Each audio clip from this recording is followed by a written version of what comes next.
Assalamualaikum warahmatullahi wabarakatuh. Shalom, Om Swastiastu, Namo Buddhaya, dan salam kebajikan untuk kita semua.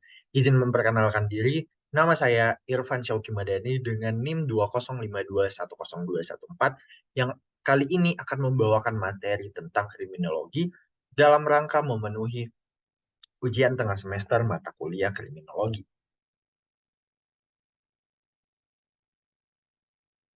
Oke, yang pertama, apa sih kriminologi itu? Kriminologi itu dapat diartikan juga sebagai ilmu yang mempelajari kejahatan. Secara singkat, itulah definisi kriminologi.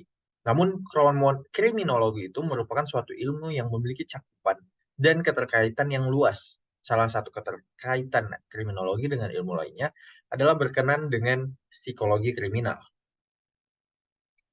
Objek studi kriminologi adalah perbuatan yang disebut kejahatan, pelaku kejahatan, dan reaksi masyarakat yang ditujukan baik terhadap perbuatan ataupun terhadap pelakunya. Sebagaimana yang dijelaskan oleh Bonger, yang menjelaskan bahwa kriminologi dalam hal ini adalah sebuah ilmu pengetahuan yang bersifat luas dan juga memiliki tujuan untuk menyelidiki dan mencari tahu atas seluruh gejala kejahatan yang sifatnya luas. Lanjut, dalam kriminologi ada dua aliran, yaitu aliran klasik dan aliran positif.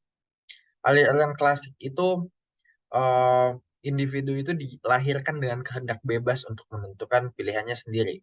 Ya, seperti kayak individu tuh memiliki hak asasi. Terus pemerintah negara itu juga dibentuk untuk melindungi hak-hak tersebut. Dan setiap warga negara hanya menyerahkan sebagian dari hak asasinya kepada negara. Dan juga kejahatan merupakan pelanggaran terhadap perjanjian sosial. Dan kalau aliran positif, yaitu aliran positif ini relevan bagi perkembangan studi kejahatan. Aliran positif itu menolak dan menerima definisi kejahatan dari segi psikologi. Masalah-masalah sosial seperti kejahatan dapat diatasi dengan melakukan studi secara sistematis mengenai tingkah laku manusia.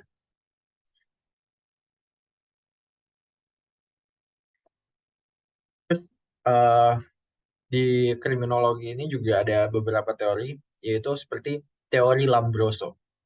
Jadi Lombroso itu membuat 13 ciri fisik seseorang yang cenderung melakukan kejahatan. Yang pertama yaitu born criminal atau bakat jahat yang ada sejak mereka lahir. Jadi itu terdapat pada sepertiga dari jumlah seluruh penjahat. Kemudian insane criminal. Kalau insane criminal itu bukanlah penjahat sejak lahir. Mereka lahir disebabkan oleh penyakit jiwa dan perubahan dalam otak mereka yang terganggu. Dengan kata lain, ada gangguan di dalam psikologis mereka. Itulah kenapa tadi kriminologi juga itu berhubungan dengan psikologi kriminal. Kemudian ada kriminaloid, golongan terbesar penjahat yang terdiri dari orang yang tidak memiliki ciri fisik yang khas, tidak memiliki eh, penampakan sakit jiwa yang jelas, tetapi susunan mental dan emosional mereka eh, sehingga dalam keadaan tertentu mereka dapat melakukan perbuatan yang sangat kejam dan jahat. Terus ada teori kriminologi tentang kejahatan kekerasan. Menurut Mulyana Wekusuma, memberikan deskripsi singkat mengenai kejahatan kekerasan di DKI Jakarta Jaya selama periode 1980 dan 1900 sampai 1984. Mengenai jenis kejahatan dan kekerasan diidentifikasi sebagai 6 jenis, yaitu pencurian dengan kekerasan, pembunuhan, pemerkosaan, penculikan, pemerasan dan penganiayaan. Jumlah kejadian dari keenam jenis kejahatan kekerasan tersebut menunjukkan keadaan yang relatif meningkat sejak tahun 1980 sampai 1984. Model kejahatan dengan kekerasan yang menonjol adalah pencurian kendaraan bermotor dan pemerasan serta penculikan. Jumlah pelaku yang tidak memiliki pekerjaan ternyata 2 kali lipat dari jumlah pelaku yang memiliki pekerjaan. Kemudian ada teori klasikal kriminologi, yaitu dipengaruhi oleh penjelasan natural. Jadi manusia itu mengetahui apa yang terbaik baginya. Manusia itu bertindak secara rasional dan kejahatan lahir sebagai produk free choice dari individu. Kemudian ada teori pilihan rasional, pencegahan kejahatan situasional. Kejahatan dapat dihindari jika pelaku kejahatan yang termotivasi tidak diberi akses terhadap sasaran yang sesuai. Pencegah umum, bagaimana calon penjahat takut akan konsekuensi kejahatan. Kemudian pencegahan khusus, yaitu hukuman yang menyakitkan agar tidak terulang lagi. Jadi para pelaku akan dikasih hukuman yang menyakitkan agar tidak terulang lagi. Kemudian ada strategi ketidakmampuan, yaitu jika kejahatan merupakan hal yang menarik, satu-satunya cara untuk mengendalikan perilaku adalah dengan memenjarakan para penjahat. Dengan cara, uh, dengan kata lain, kita mengurung para penjahat itu. Kemudian ada kegunaan ilmu forensik. Yaitu yang pertama, ada information on corpus delicti, yang dimana maksudnya dari pemeriksaan, baik TKP maupun barang bukti, dapat menjelaskan dan membuktikan bahwa telah terjadi suatu tindak pidana. Kemudian ada information on modus operandi, yaitu beberapa pelaku kejahatan mempunyai cara-cara tersendiri dalam melakukan kejahatan dengan pemeriksaan barang bukti kaitannya dengan modus operasi sehingga dapat diharapkan sebagai pelakunya. Kemudian ada linking a suspect with a victim, yaitu pemeriksaan terhadap barang bukti di TKP ataupun korban dapat mengakibatkan keterlibatan tersangka dengan korban. Karena dalam suatu tindak pidana pasti ada material yang dari tersangka yang tertinggal pada korban. Kemudian linking a person to a crime scene, yaitu setelah terjadi tindak pidana, banyak kemungkinan terjadi terhadap TKP maupun korban yang dilakukan oleh orang lain selain tersangka mengambil keuntungan. Kemudian ada disproving or supporting a witness testimony, yaitu pemeriksaan terhadap barang bukti dapat memberikan petunjuk apakah keterangan yang diberikan oleh tersangka ataupun saksi berbohong atau tidak. Jadi ketika ada petunjuk yang diberikan oleh saksi ataupun tersangka, itu kita harus melakukan pemeriksaan lebih lanjut terlebih dahulu, karena eh, kita belum tahu apakah keterangan yang diberikan tersangka atau saksi tersebut eh, berbohong atau tidak.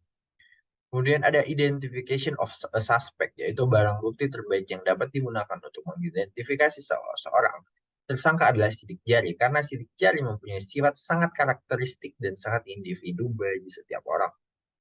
Dan terakhir, providing investigative leads, yaitu pemeriksaan dari barang bukti dapat memberikan arah yang jelas dalam penyidikan. Psikopat dan psikopatologi.